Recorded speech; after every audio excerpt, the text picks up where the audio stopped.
Back to my channel. इस video में हम करेंगे क्लास 12 की पॉलिटिकल साइंस का chapter number 3 contemporary South Asia.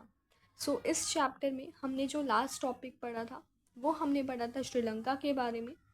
तो अब हमने एक एक करके सारे जो कंट्रीज़ हैं, सारी कंट्रीज़ के बारे में तो हम पढ़ चुके हैं जो साउथ एशिया में आती है। जैसे श्रीलंका के बारे में पढ़ा, नेपाल के बारे में पढ़ा, बांग्लादेश के बारे में पढ़ा, पाकिस्तान के बारे में पढ़ा। तो अब हम पढ़ेंगे कि इंडिया और पाकिस्तान के कॉन्फ्लिक्ट्स क्या क्या हैं। ये तो हमें पता है कि इंडिया और पाकिस्तान में कॉन्फ्लिक्ट्स जो हैं वो तो होते ही रहते हैं। तो ये देखेंगे कि किस वजह से इंडिया और पाकिस्तान में कॉन्फ्लिक्ट्स क्रिएट होते हैं, क्या वो बेस है जिस वजह से इनमें जो कॉन्फ्लिक्ट्स हैं वो होते हैं। So let us now move from domestic politics and take a look at some of the areas of conflict. अब हम डोमेस्टिक पॉलिटिक्स की तरफ मूव करेंगे और देखेंगे कि कॉन्फ्लिक्ट्स के एरियाज़ क्या क्या है इंटरनेशनल रिलेशंस में। जो पोस्ट कोल्ड वॉर एरा था, यानी कि कोल्ड वॉर के बाद का जो टाइम पीरियड था, तो उसका मतलब ये नहीं था कि कॉन्फ्लिक्ट्स जो हैं वो ख़त्म हो गए हैं, टेंशन्स जो है वो ख़त्म हो गई है, बल्कि हमने पहले ही देख लिया कि कॉन्फ्लिक्ट्स जो है इंटरनल डेमोक्रेसी में कैसे होते हैं। ये चीज़ तो हमने देख ली, एथनिक डिफरेंसेस जो हैं वो भी देख लिए, जैसे जो कि श्रीलंका में हुए थे एथनिक डिफरेंसेस। लेकिन हमने इंटरनेशनल पॉलिटिक्स में, इंटरनेशनल नेचर में जो कॉन्फ्लिक्ट्स हैं वो नहीं देखे हैं। तो अब हम उनको पढ़ने जाएंगे। And given the position of India in this region, most of this conflicts involve India. और इंडिया की पोजीशन को देखते हुए ज़्यादातर कॉन्फ्लिक्ट्स जो हैं वो इंडिया को इन्वॉल्व करती हैं। जो सबसे इम्पॉर्टेंट जो कॉन्फ्लिक्ट है वो है इंडिया और पाकिस्तान के बीच का। जैसे ही पार्टीशन हुआ, दोनों कंट्रीज़ जो हैं उनमें पहला जो कॉन्फ्लिक्ट था वो यही हुआ, फेट ऑफ कश्मीर, यानी कि कश्मीर के भाग्य के बारे में।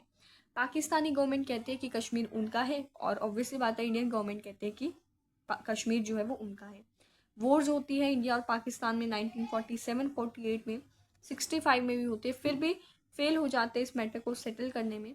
47-48 की जो वॉर होती है उसमें जो कश्मीर है वो डिवाइड हो जाता है पाकिस्तान ऑक्यूपाइड कश्मीर में और Indian province of Jammu and Kashmir में। यानी कि अगर ये कश्मीर है तो मान लो ये जो कश्मीर है, अब पाकिस्तानी गवर्नमेंट ने इतना ये जो कश्मीर है इसको कन्क्वर कर लिया, तो इंडियन गवर्नमेंट जो है, यानी कि इंडिया के जो लोग हैं, उन्होंने इसको क्या कहा, उन्होंने इसको कहा Pakistani occupied Kashmir, Pakistani occupied Kashmir. And ये जो बाकी बच गया इसको क्या कहा गया, Indian province of Jammu and Kashmir. तो पाकिस्तानी जो वाले हैं, पाकिस्तान वाले जो लोग हैं वो भी ऐसे ही कहते होंगे कि ये तो India occupied and this is Pakistan province of Jammu and Kashmir. तो ऐसा हो सकता है। तो लाइन ऑफ कंट्रोल से ये डिवाइडेड है। जैसे ये अगर इतना पाकिस्तान के पास है, इतना इंडिया के पास है, तो ये क्या है, ये लाइन ऑफ कंट्रोल है। 1971 में इंडिया ने जो वॉर हुई थी पाकिस्तान के अगेंस्ट, वो जीत गया था इंडिया, लेकिन फिर भी कश्मीर का इशू जो है वो अनसेटल रहा। तो ये तो हमारा पहला इशू हो गया जो हमने JNK, जम्मू एंड कश्मीर के बारे में जो फर्स्ट इशू पढ़ा। अब आगे कुछ स्ट्रेटेजिक इश्यूज भी हैं इंडिया और पाकिस्तान में, जैसे कि like the control of Siachen glacier. अब जो सियाचिन ग्लेशियर है और जो ओवर एक्विशन ऑफ आर्म्स, यानी कि एक तो सियाचिन ग्लेशियर के कंट्रोल के ऊपर भी कुछ इश्यूज होते हैं। दूसरा, ओवर एक्विशन ऑफ आर्म्स का मतलब होता है कि जो हथियार है, आर्म्स का मतलब हथियार, की ज़्यादा हथियार खरीद लेना।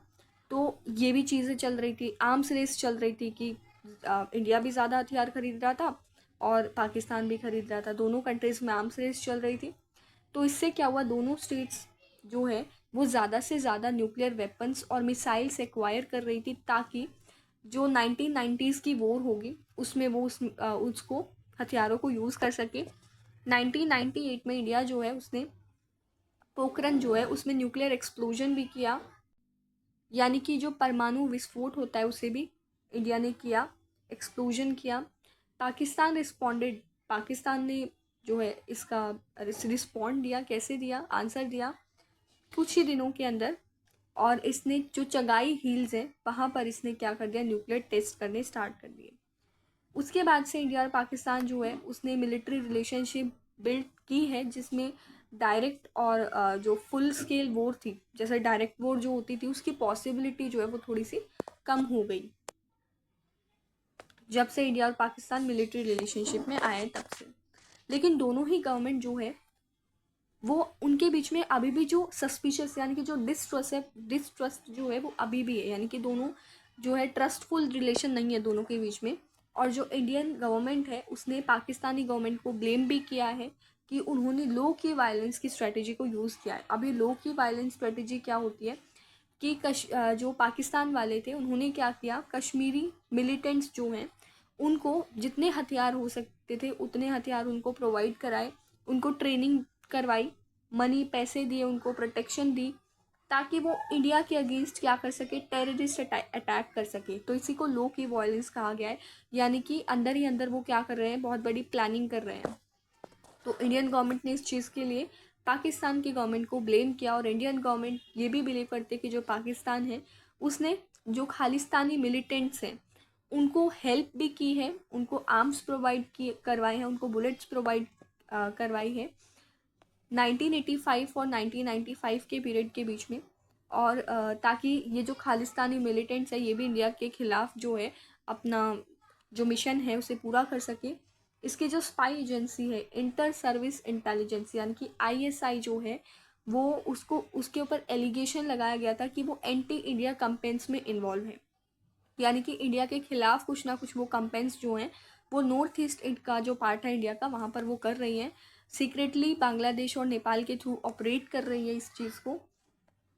और जो पाकिस्तान की गवर्नमेंट है उसने क्या किया, बदले में उसने भी इंडियन गवर्नमेंट को ब्लेम किया, इसकी सिक्योरिटी की एजेंसीज को ब्लेम किया कि ये क्या कर रही है, जो ट्रबल है उसको प्रवोक कर रही है सिंध और बालूचिस्तान के प्रोविंसेस में।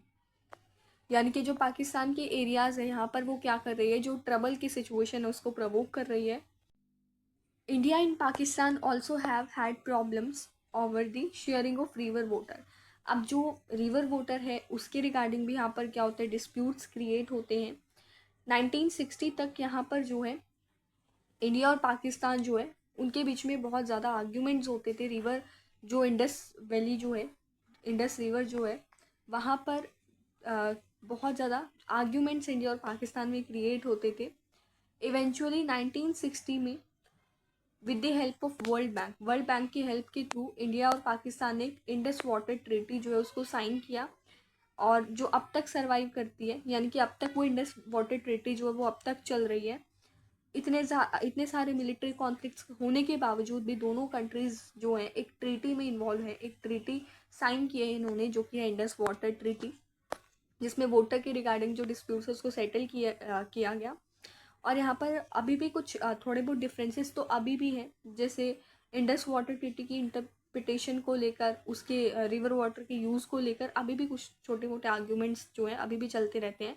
जो दोनों कंट्रीज़ हैं, अब एक और एग्रीमेंट है उसमें वो इन्वॉल्व नहीं है, जो कि है demarcation line in sir creek in run of Kutch. जो रन ऑफ कच्छ में जो सर क्रीक है तो वहाँ पर इन्होंने जो बाउंड्री लाइन है उसको डिफाइन नहीं कर रखा है, इस एग्रीमेंट में वो नहीं आए। इन्होंने जो बाउंड्री लाइन है उसको अभी तक डिमार्केट नहीं किया है, अभी तक डिसाइड ही नहीं किया है। And dispute seems minor, dispute वैसे तो बहुत छोटा सा लगता है, लेकिन यहाँ पर बहुत बड़ी टेंशन जो है वो दिख सकती है कि how the dispute is settled may have an impact on the control of sea resources, कि किस तरीके से डिस्प्यूट को सेटल किया जाएगा तो इसका इम्पैक्ट जो है वो सीधा किस पर पड़ सकता है, जो सी रिसोर्सेज है उसके कंट्रोल पर इसका सीधा इफेक्ट पड़ सकता है, जो कि सर क्रीक का जो एरिया है उसको ज्वाइन करती है।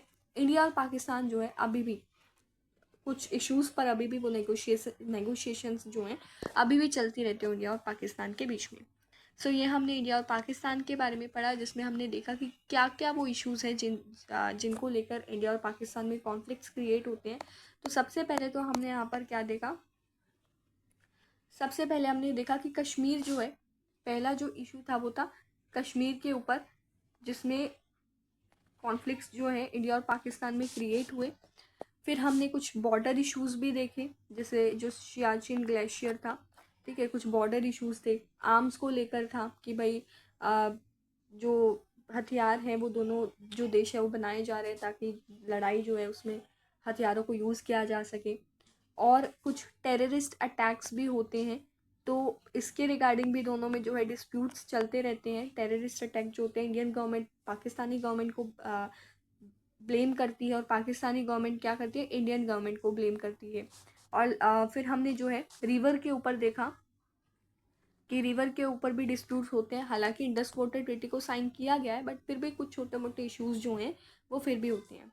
ठीक है, तो कुछ इस तरीके के हमने इश्यूज़ यहाँ पर देखे इंडिया और पाकिस्तान के बीच में। आई होप आप सबको ये टॉपिक समझ में आ गया होगा। फिर भी कोई डाउट है तो आप कमेंट करके पूछ सकते हैं। नेक्स्ट टॉपिक हमारा रहेगा इंडिया एंड इट्स नेबर्स, यानी कि जितने भी हमने बाकी की जो कंट्रीज़ पढ़ी उसके बीच में और इंडिया के बीच में क्या कॉन्फ्लिक्ट्स क्रिएट होते हैं, क्या इश्यूज़ हैं जिस वजह से वो कॉन्फ्लिक्ट क्रिएट होते हैं, तो ये हम नेक्स्ट वीडियो में समझेंगे। सो अगर आपको किसी भी चैप्टर के नोट्स चाहिए तो आप टेलीग्राम चैनल जो है उसको ज्वाइन कर सकते हैं, जिसका लिंक आपको डिस्क्रिप्शन बॉक्स में मिल जाएगा। ओके, सो मिलते हैं अपनी नेक्स्ट वीडियो में। Thank you.